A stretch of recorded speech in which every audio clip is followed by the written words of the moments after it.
All right, hello everybody. I figured we'd start the week off with something a little light and fun. And so you might have seen from the title of this book that I'm calling it like something like Confession of a SoulsBorne Skeptic. And so what I really want here is is to hear from you guys. Maybe you play these games, maybe you don't play these games. I don't play these games that much, but I definitely feel like a draw toward them, and I'm not exactly sure why. While at the same time, I also feel very, very frustrated by them. What are the things that draw me toward these Soulsborne-type games? I haven't played all of them because I've bought a couple of them here and there to kind of try out and see whether they hit me in a fun way or in a frustrated way. And in general, I found myself often frustrated by them in a way that doesn't really jive well with the reason that I usually play video games, which is to relax, to de-stress. But at the same time, I do recognize that there's a lot of really cool elements to these games, right? Like they have these beautiful settings. They often have these very high concept background stories. They have, kind of gritty and realistic weapon use and things like that. They offer you a lot of freedom to act, a lot of player agency in the way that the character moves, right? A thing does a thing and you know what it does, and there's not a whole lot of oh, this is context sensitive, right? The context sensitive, you get critical hits, and that's, kind of it. The fact that it's a skill, test of skill rather than a test of grinding or random number generation, the tight controls, and all of these things contribute to these games being very popular and to people really anticipating and loving them when they come out. Which ones have I played? Let's see. I played Demon's Souls on the PS3 when it came out. I picked up Dark Souls 2, Scholar of the First Sin for PS4, and I've played a decent amount of Bloodborne as well. Not like a lot of Bloodborne, but a little bit. And so my question to you is, do you enjoy these Soulsborne games? What draws you to them? What pushes you away from them?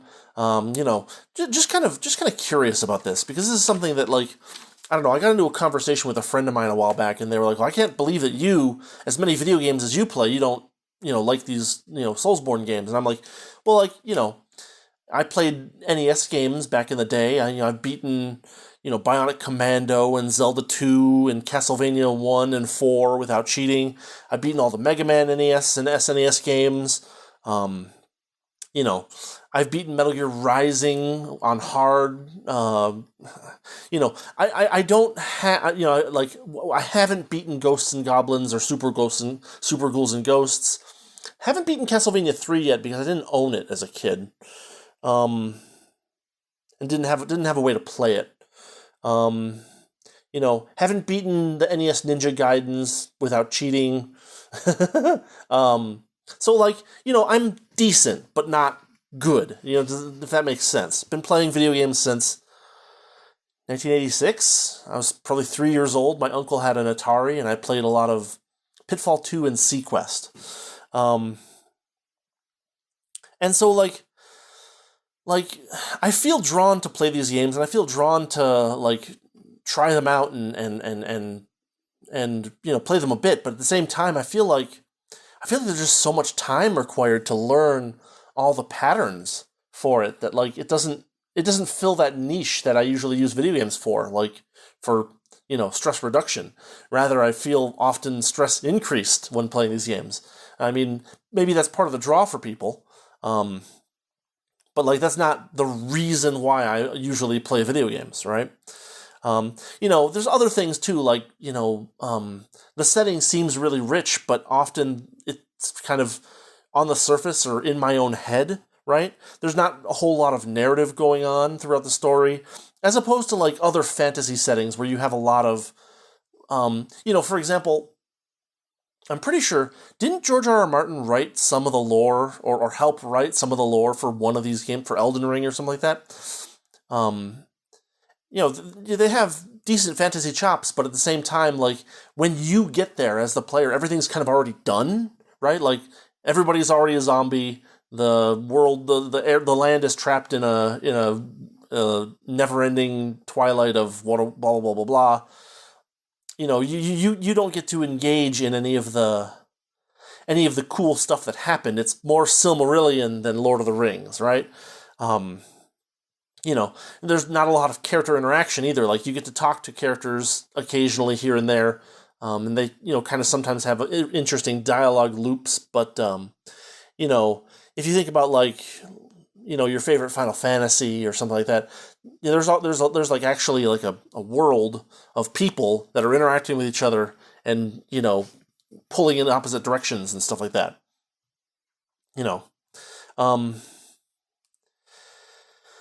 yeah, I don't know. Like there like in Dark Souls 2, there's a lot of options to like play with the elemental effects on your weapons, but you don't get a lot of materials to actually like fiddle with it. So like you kind of make these choices and they're kind of permanent, which like bugs me a little bit because I don't know I don't have a way of knowing whether boss A is weak to lightning or fire or what. So like what do I do? Just make a bunch of I guess hypothetically I could make a bunch of different weapons with different elements, but then I would have to also spread out my Titanite shards for actually upgrading their damage. I don't know. Maybe I'm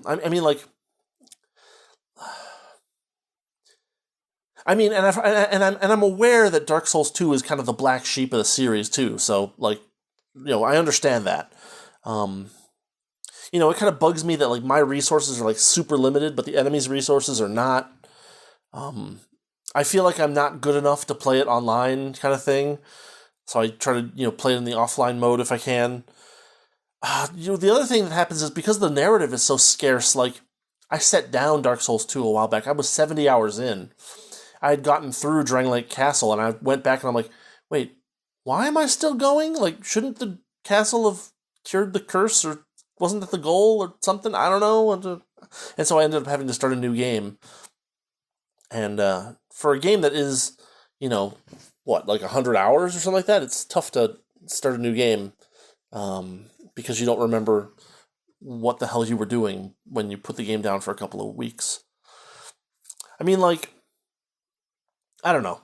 I guess this will just be a short one, but I'm just curious as to what people's opinions are on these, because like you get a lot of the the people who are really good at these games making videos about them and like, oh, just get good, blah blah blah blah blah. And it's like, well, but that's not an argument for playing the game. Like if I wanted to learn a new skill, I'd go plunk around on my piano or my guitar, or I'd learn more Japanese. Like on some level, if there's not something to draw me in and want me to learn the skill of playing this game, like why am I doing it in the first place? If that makes sense. Like, is there some kind of satisfying narrative ending at the ends of these stories? My understanding is that there's not a whole lot. I don't know. Maybe there is. Yeah. I don't know. That's kind of all I've got for today. I don't want to be like, because I'm not down on these games. I just don't feel like they're worth me spending, $40 or $60 to get every one of them when I haven't beat any of them. And often I feel like this is not what I want to spend my time doing tonight when I've stressed out from working on stuff and, get stabbed by some guy with a really long spear for 3 hours kind of thing. I don't know. The leveling, like I feel like with Dark Souls 2 especially, I feel like it's giving me weird incentives. Like the fact that the game gets harder every time I die makes me not want to die, right? Every time you die, your health bar gets a little shorter, right? And the only thing that you can do to make your health bar back to normal length is to use these relatively rare items, which you feel like, oh, I don't want to use them because they're so rare and they're expensive. And even the shopkeeper that sells them only has a small number of them to sell to me, and then they run out, and that's it. And so, like, I don't want to die, so I'm playing very conservatively. Well, if I'm going to play conservatively, then I may as well level up a bunch. But then I see people saying, like, why are you leveling up? You shouldn't be leveling up. It's like, well, I'm leveling up because leveling up does nothing, but it does a little something, right? It gives me a couple extra hit points. And when, like, a single enemy hit takes away 3/4 of your health, it's like, yeah, I kind of if I can get that to less than half, then I can take 2 hits before I need to use the flask, right? I don't know. I had a lot of trouble with Demon Souls. Demon Souls is really freaking hard on PS3. I don't know about the remake. I never played the remake, but like, I don't have a PS5. But like, Demon Souls on PS3 was really hard. Dark Souls 2, I picked up Dark Souls 2 because I basically read that it's the easiest of them, and I figured, well, if it's the easiest one, then I should try that one out first and see if I can get through that. And then Bloodborne is one of those games where I got it used, of course, from like a GameStop for like $20 or something, so it wasn't that expensive, but like it was, one of those things where like the setting, the way that the art direction is so cool and so good that you kind of want to check it out no matter what. So I don't know. It's one of those things where like I'm not bad at games necessarily, but I'm not like super good at them either. I don't do speed runs or like all the crazy like self-limiting things. I kind of just like, oh yep, here's Castlevania 1. Can I get to the end of it? Oh, Grim Reaper is really hard. Gotta cycle a few times to beat Grim Reaper. Okay, Dracula's not too bad once you learn a couple of patterns, but you know what I mean? Like I'm good enough to do that, but I feel like I'm not good enough to play Dark Souls or Soulsborne games in general. So I don't know. Let me know what you guys think. Like, I'm curious if someone who happens to catch this video has like a really good, even like if there's someone else who's done like a really good like explanation of why they enjoy these games and what draws them into them. Because like, I mean, like, I don't know. I find occasional videos, but a lot of them don't really seem to be convincing to me in the sense that like they're just like, oh, look at how hard this is, and look at how cool this looks, and look at how crazy this boss is. And it's like, well, I don't care about a crazy boss if there's nothing after it to make me want to beat the crazy boss. Like the question I am always running over my head when I'm playing a Dark Souls game or a Soulsborne game is like, why am I doing this again? Like, why couldn't I just play a different game that has actual things happening and characters that I might care about? I don't know. I'm trying not to be flippant, because it's easy to be flippant and just like dismiss the thing, and I'm trying not to do that, because like I want to understand why these games are so popular. If it's just get good, then like that's not super interesting, because get good for a leisure skill is not especially compelling to me, just from a psychological perspective. If I'm gonna get good, there's things that I can do that are not leisure skills that I can get good at. So I don't know. Does the narrative actually get interesting at some point? Maybe it does. I don't know.